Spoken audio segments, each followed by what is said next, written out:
আসসালামু আলাইকুম, সবাই কেমন আছেন? যে দেখেন আজকে আমার আম্মুর মতো মাংস রান্না করব।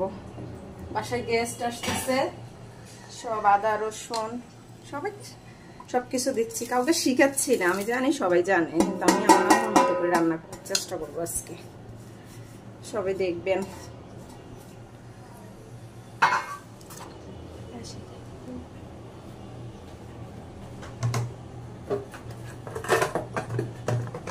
তেল দিয়ে দিলাম, সব মশলা কিন্তু দিয়ে দিয়েছি।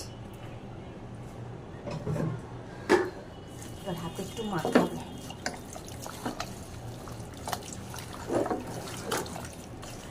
মাখায় মাংস রান্না করলে আমার আম্মু বলে অনেক ভালো হয়,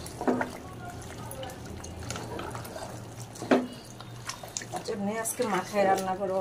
বাসায় গেস্ট আসতেছে, রান্না করতে লেট হয়ে গেছে। ফাইনাল লুকটা পরে দেখাবো রান্না করার পরে।